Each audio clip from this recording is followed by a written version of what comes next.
കല്യാണിക്കുട്ടി നമുക്ക് ചോറ് കഴിക്കണ്ടേ? ചെറുതായി കഴിക്കാം. ഉള്ളതാണ് കൊഞ്ചം പോതും. സദ്യവട്ടങ്ങളൊക്കെ ഭയങ്കര വിപുലമാണല്ലോ. ഹരിയുടെ കൃഷിയുടെ കാര്യങ്ങളൊക്കെ അല്പം പ്രതിസന്ധിയിലായതുകൊണ്ട് ഇങ്ങനെയൊന്നും ഞാൻ പ്രതീക്ഷിച്ചതല്ല കേട്ടോ. കൃഷിയുടെ കാര്യമൊക്കെ പ്രതിസന്ധിയിലാണ് വിപിൻ.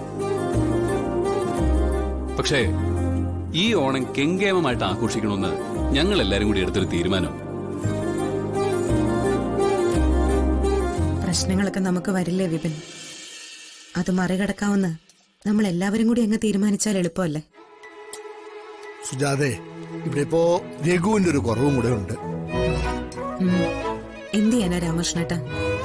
അടുത്ത തവണയാവട്ടെ നമുക്ക് എല്ലാവർക്കും കൂടി രഘുവേട്ടന്റെ കൂടെ ഇതിലും കേമുമായിട്ട് ഓണം കൂടണം.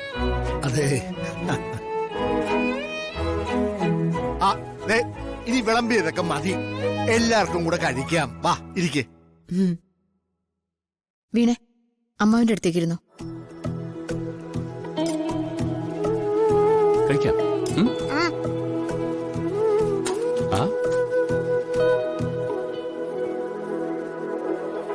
ഹരി സാർ, ഇപ്പൊ എല്ലാ വിഷമവും പോച്ച്, എല്ലാരും തിരുമ്പി വന്നാച്ച്.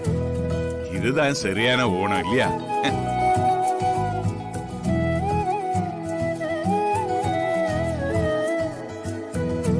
ഓണത്തിന്റെ സങ്കല്പം തന്നെ അതാടാ ശരവണ. എല്ലാവരുടെയും സങ്കടങ്ങളൊക്കെ മാറ്റിവെച്ച് ഇനി വരാൻ പോകുന്ന ഒരു നല്ല കാലത്തിന് വേണ്ടി എല്ലാരും കൂടിയിരുന്ന് കളിച്ചും ചിരിച്ചും ഇതുപോലെ ഇരുന്ന് ഭക്ഷണമൊക്കെ കഴിച്ച് അപ്പ കഴിക്കെല്ലാരും.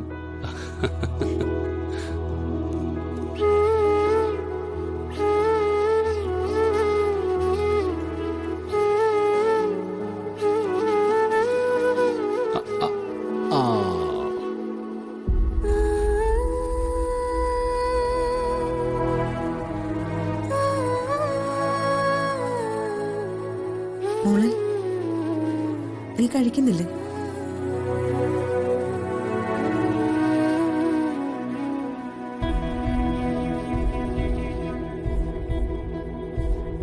കാര്യം ഇങ്ങനെയൊക്കെ ആണെങ്കിലും ഓണസദ്യ കഴിക്കാനിരിക്കുമ്പോ വീണയ്ക്കൊരു പതിവുണ്ട്. അവൾ അതിനാ കാത്തിരിക്കുന്നത്. അമ്മവ, എന്തിനാ മടിച്ചിരിക്കുന്നേ?